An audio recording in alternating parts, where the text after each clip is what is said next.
ദൈവത്തിൻ്റെ വിലയേറിയ നാമം എന്നും എന്നേക്കും വാഴ്ത്തപ്പെടുമാറാകട്ടെ. വീണ്ടും വരുന്നവനായ കർത്താവായ യേശു ക്രിസ്തുവിൻ്റെ നിസ്തുല്യ നാമത്തിലുള്ളതായ സ്നേഹവന്ദനം എല്ലാവർക്കും അറിയിച്ചുകൊള്ളുകയാണ്. വീണ്ടും ഈ പ്രഭാതത്തിങ്കിൽ ഒരു പ്രാവശ്യം കൂടെ വലിയവനായ ദൈവത്തിൻ്റെ വചനവുമായിട്ട് പ്രഭാത ധ്യാന ചിന്തയോടുള്ള ബന്ധത്തിൽ അല്പസമയം ആയിരിക്കാൻ കർത്താവ് തന്ന സാവകാശത്തെ ഓർത്ത് ദൈവത്തെ സ്തുതിക്കുന്നു.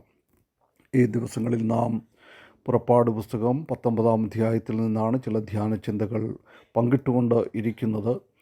അവിടെ ഇസ്രായേൽ മക്കൾ സീനായി മരുഭൂമിയിൽ വന്ന് പാളയമിറങ്ങുകയും വലിയവനായ ദൈവം സീനായി മലയുടെ മുകളിൽ അവരുമായിട്ട് പ്രത്യക്ഷപ്പെടുകയും ചെയ്യുന്ന രംഗമാണ് നാം ഈ ദിവസങ്ങളിൽ കണ്ടുകൊണ്ട് ഇരിക്കുന്നത്.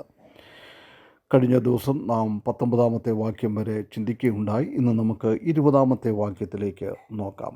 പുറപ്പാട് പുസ്തകം 19-ാം അധ്യായം അതിൻ്റെ 20-ാമത്തെ വാക്യത്തിൽ ഇപ്രകാരമാണ് പറഞ്ഞിരിക്കുന്നത്: യഹോവ സീനായി പർവ്വതത്തിൻ്റെ കൊടുമുടിയിൽ ഇറങ്ങി.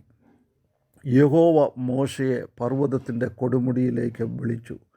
മോശ കയറി ചെന്നു. ഇവിടെ നാം കാണുന്നത് Moses goes up on Mount Sinai to the immediate presence of God.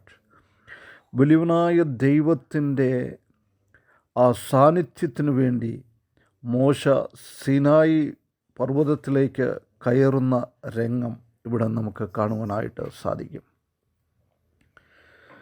നാം ഇവിടെ കാണുന്നത് യഹോവ സീനായി പർവ്വതത്തിൻ്റെ കൊടുമുടിയിൽ ഇറങ്ങി വലിയ കാഹളധ്വനിയോടും മേഘത്തോടും ഇടിമുഴക്കത്തോടും പുക കൊണ്ടും ദൈവത്തിൻ്റെ വലിയ സാന്നിധ്യം ആ ജനങ്ങളുടെ മധ്യത്തിൽ ഇറങ്ങി വരികയായിരുന്നു. ഇറങ്ങി വരുന്നതായ സമയത്ത് കർത്താവ് ദൈവം എന്താണ് ചെയ്യുന്നത്? മോശയെ ആ കൊടുമുടിയുടെ മുകളിലേക്ക് വിളിക്കുന്നു. ഇവിടെ നമുക്ക് ദൈവത്തിൻ്റെ ഒരു പ്രത്യേക സാന്നിധ്യം അവരുടെ ഇടയിലേക്ക് വരികയാണ്. മോശയെ ഇസ്രായേൽ ദേശത്തിൻ്റെ ഒരു പ്രതിനിധി എന്ന രീതിയിൽ ദൈവം ആ മലയുടെ മുകളിലേക്ക് വിളിക്കുകയാണ് ചെയ്യുന്നത്. ദൈവം സ്വർഗത്തിൽ നിന്ന് താഴേക്ക് ഇറങ്ങി വരുന്നു. മോശ ഭൂമിയിൽ നിന്ന് മുകളിലേക്ക് പോകുന്നു. മോശയും ദൈവത്തിൻ്റെ ആ വരവ് ഇടിമുഴക്കത്തോടും മിന്നലിനോടും കാഹളധ്വനിയോടും ഒക്കെ വരുന്നത് കണ്ട് മോശയും വിറച്ചു കാണും. മനുഷ്യനല്ലേ? അപ്പോൾ മോശയെ മുകളിലോട്ട് വിളിച്ചപ്പോൾ മോശ ഒരു വിറയലോടെ ആയിരിക്കാം പോകുവാൻ സാധ്യതയുണ്ടായിരുന്നത്. ഇവിടെ നമുക്ക് ദൈവത്തിൻ്റെ രണ്ട് സ്വഭാവം നമുക്ക് കാണുവാനായിട്ട് സാധിക്കും.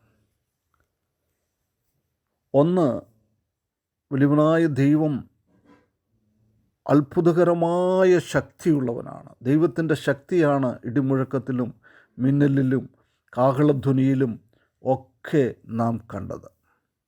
എന്നാൽ അതിൻ്റെ മധ്യത്തിൽ ശാന്തമായ രീതിയിൽ മോശയെ മുകളിലേക്ക് വിളിക്കുമ്പോൾ ദൈവത്തിൻ്റെ വലിയ ദയ നാം അവിടെ കാണുന്നു. വലിയവനായ ദൈവം ദഹിപ്പിക്കുന്ന അഗ്നിയാണ്. അതുപോലെ തന്നെ വലിയവനായ ദൈവം ദയാലുവുമാണ്. മനുഷ്യനോട് ദയ കാണിക്കുന്നവനാണ്. നമുക്കറിയാം, നാം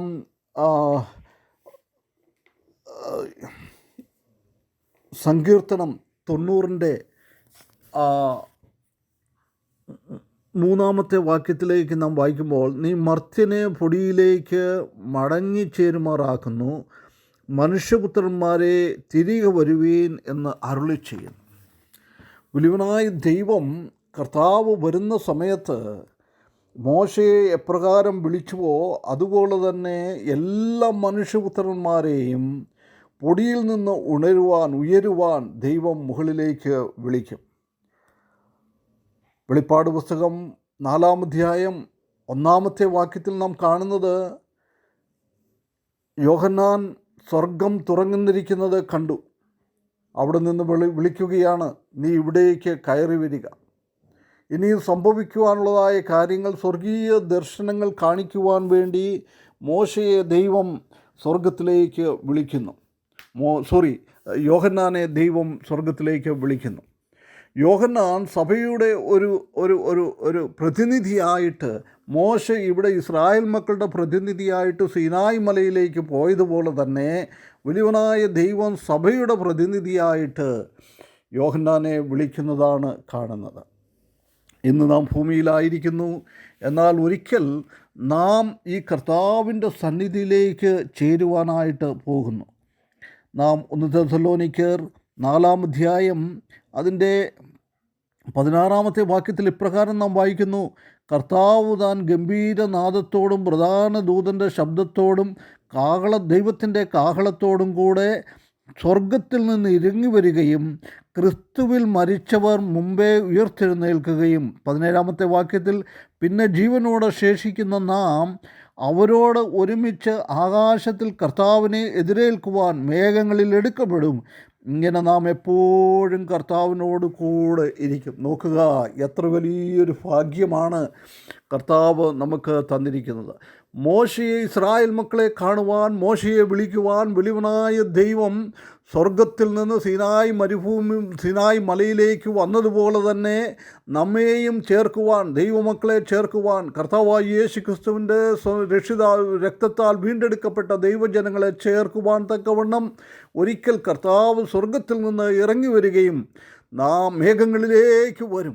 ആ മേഘങ്ങളിലേക്ക് മരിച്ചവർ ഉയർത്തെഴുന്നേറ്റ് മുൻപേയും ജീവനോടെ ശേഷിക്കുന്ന വിശ്വാസികൾ രൂപാന്തരപ്പെട്ട് കർത്താവിനോട് ചേരുവാൻ തക്കവണ്ണം മേഘങ്ങളിലേക്ക് എടുക്കപ്പെടുകയും ചെയ്യും. നാം അവിടെ ഒന്നിച്ച് ചേരും.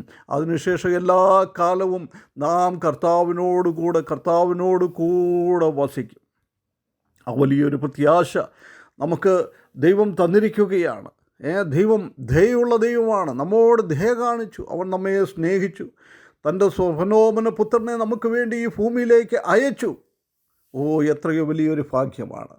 എപ്രകാരം ആ വലിയ ആ തീച്ചുളയുടെ മധ്യത്തിൽ, ദൈവത്തിൻ്റെ വലിയ ശക്തിയുടെ മധ്യത്തിൽ മോശയെ ദയയോടുകൂടെ, കരുണയോടുകൂടെ മോശയെ വിളിച്ചതുപോലെ വലിയവനായ ദൈവത്തിൻ്റെ ദയ നമ്മുടെ മേൽ ഉദിച്ചു. മാത്രമല്ല, ആ ദൈവത്തിൻ്റെ ദയ കർത്താവായ യേശു ക്രിസ്തുവിൻ്റെ വരവെങ്കിൽ നമ്മുടെ ജീവിതത്തിൽ പൂർത്തീകരിക്കും. നാം കർത്താവിനോട് കൂടെ എപ്പോഴും ആയിരിക്കും. മോശയ്ക്ക് അല്പസമയത്തേക്ക് മാത്രമായിരുന്നു ആ സീനായ് മലയുടെ മുകളിൽ ദൈവത്തിൻ്റെ സാന്നിധ്യത്തിൽ ഇരിക്കുവാനായിട്ട് സാധിച്ചത്, ഒരു ലിമിറ്റഡ് പീരീഡ്. എന്നാൽ വിശ്വാസികളായിരിക്കുന്ന നമ്മൾക്ക് നമ്മുടെ കർത്താവ് നമ്മെ ചേർക്കുവാൻ വരുമ്പോൾ അൺലിമിറ്റഡ് പീരീഡ്, യാതൊരു പരിധിയുമില്ല, എന്നേക്കും നിത്യതയോളം നാം കർത്താവിനോട് കൂടെ ആയിരിക്കും. എത്രയോ വലിയ ഒരു പ്രത്യാശയാണ് കർത്താവ് നമുക്ക് തന്നിട്ടുള്ളത്. ദൈവത്തിൻ്റെ ഉഗ്രകോപം നിറഞ്ഞതായ ആ സ്വഭാവത്തിൻ്റെ മധ്യത്തിലും ദൈവമക്കളോട് ശാന്തമായി, സമാധാനമായിട്ട്, ദയോടുകൂടെ, കരുണയോടുകൂടെ സംസാരിക്കുന്ന ഒരു വലിയവനായ ദൈവം നമ്മോട് കരുണ കാണിച്ച് ആ ദൈവത്തിന് സ്തുതിച്ചുകൊണ്ട് അവൻ നമ്മെയും ചേർക്കുവാൻ അവൻ വരും. മാത്രമല്ല, ഏറ്റവും അവസാനം ആ സഭയെ എടുത്തുകൊണ്ടതിന് ശേഷം വീണ്ടും 7 വർഷം കഴിഞ്ഞ് ഈ ഒലിവുമലയിലേക്ക് കർത്താവ് ഭൂമിയെ 1000 ആണ്ട് വാഴുവാൻ വരുകയാണ്. അന്നും നാം കർത്താവിനോട് കൂടെ ആയിരിക്കും.